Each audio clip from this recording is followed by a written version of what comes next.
So do you want to stay safe online? Well, in this video, I'm going to reveal 7 game-changing tips that can stop you from getting hacked. And they're easy to do, and they'll stop you from becoming a victim to these online scammers. My name's AJ. I've been in cybersecurity for the last 9 years. And on this channel, I teach all things cybersecurity for beginners. So let's get into it. Tip number 1 then is to use a secret email address for your sensitive accounts. Now, everybody says to have a different password for each account.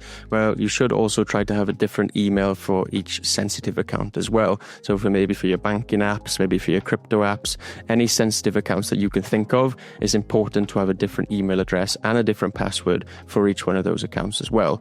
Now, you don't have to remember all of these email addresses. You can also store these in a password manager as well. And you don't always have to manage all of these email addresses either. So what you want to do then is set up something like Proton Mail, for example. So this is something that can be really good to use for your sensitive accounts. Only use this for specific accounts. Don't then go using it to sign up to other non-sensitive accounts, because if you just start signing up to marketing and mailing lists, they're then going to have access to, or they're going to know your sensitive email address, and then they may try and target you. So the benefit of having a different email address is that if they do try to target you with a phishing email, they say that they're trying to impersonate your bank.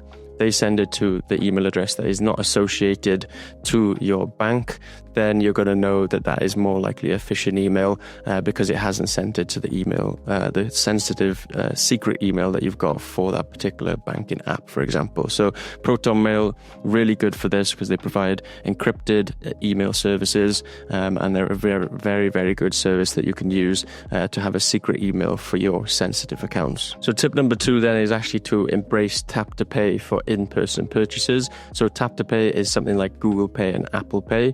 The reason for this is that when you're at a retailer or you're in store, you go to pay, instead of actually sharing your credit card information with the retailer itself, where they will then go and store that information, you will instead be sharing a one-time code.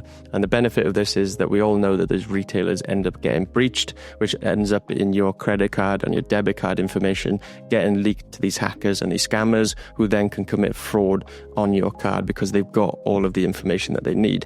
Now, tap to pay reduces the chance of this happening, because as you can see here, your card and identity aren't shared with the merchant or with the retailer.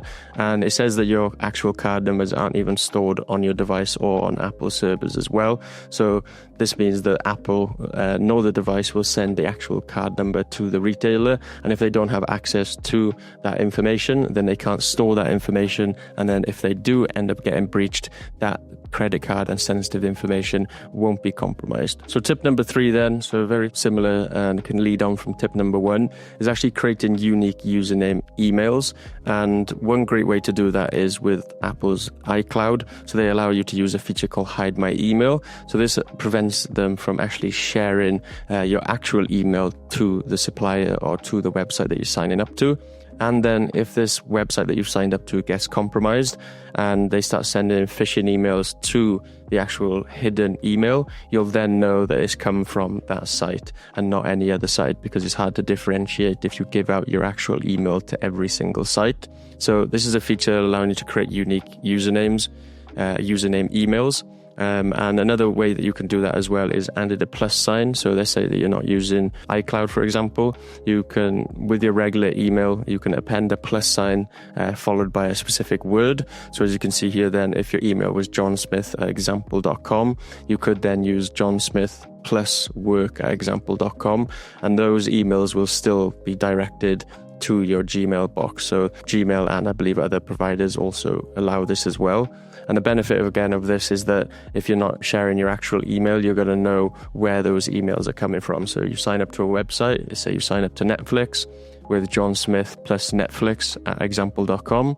Then you start to see that you're getting unsolicited emails and suspicious emails to this email address. You're then going to know that likely maybe Netflix has shared your information or has been breached, and then attackers or hackers are using that information to try and target you. So by having these unique usernames, it can really help you stay secure and understand which sites and which websites could have actually been breached. So tip number 4 then is actually freezing your credit or freezing your credit report or or even locking your credit report.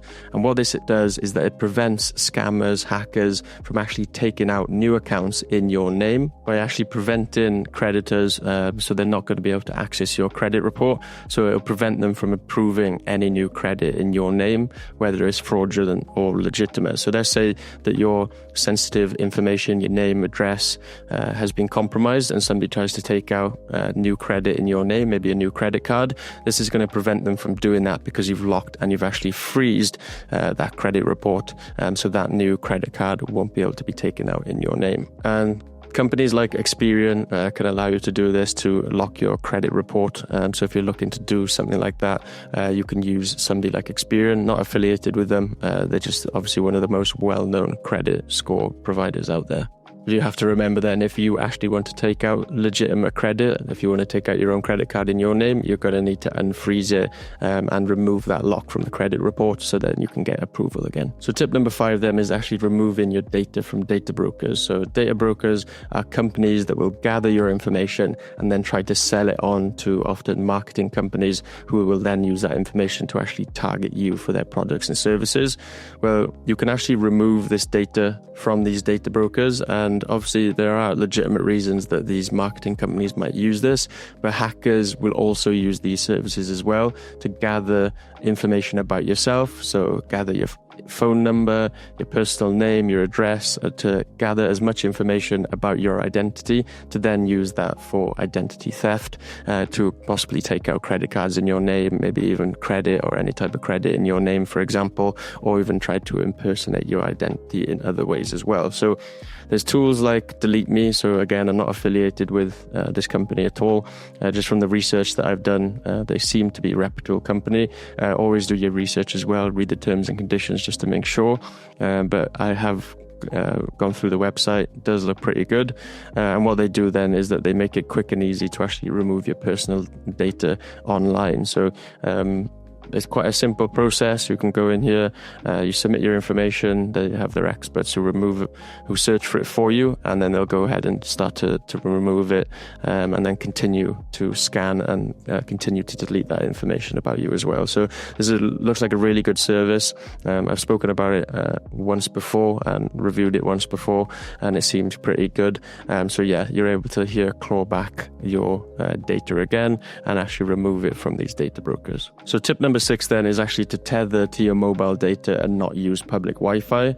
And the reason for this is that public Wi-Fi is a hacker's playground. They're often going to be sitting on these networks trying to capture as much information as they can. And as soon as you connect to it, they're going to be able to start to gather information about yourself. And the reason for this is that, of course, public Wi-Fi is accessible to anyone. So my recommendation is to tether to your mobile data, use your mobile tethering, and actually use a VPN while you're connected to this tethering as well. Because you'll see tools like the Wi-Fi Pineapple, what this can actually do is create a fake network.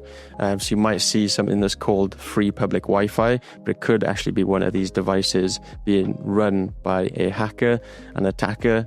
All of your traffic will pass through this device. They'll start to capture all of that information, and once they capture that information, they could then potentially use it to compromise your accounts. So these are the kind of things that you want to be careful of. Even if you don't connect to a fake Wi-Fi device, attackers can also begin and try to sniff the network traffic on an actual public Wi-Fi using something like Wireshark. And again, this can also capture a lot of information that maybe you don't want to be captured. So tip number 7, this is just for the iPhone users, and it's actually to enable stolen device protection.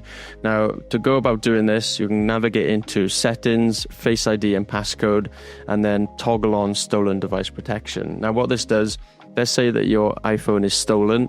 What the attacker will try to do is actually potentially change some of the settings, often change your passcode, for example, or change some settings in the phone itself. So they might try and disable Find My iPhone, for example, and stolen device protection prevents them from making any changes. So if they try to make any changes to your account, they've got to wait 1 hour until that change can be made. So within that time, it's going to give you enough time to get back, log on to Find My iPhone, and actually lock the phone itself. So enabling stolen device protection is definitely a must. So now you understand the top 7 tips that I recommend to stay safer online and dodge those hackers. Now, if you want to learn more about securing your life and securing your iPhone, go and watch this video next where I talk through the steps that you need to take on your iPhone to stay safe. Thank you for watching. I'll see you over there.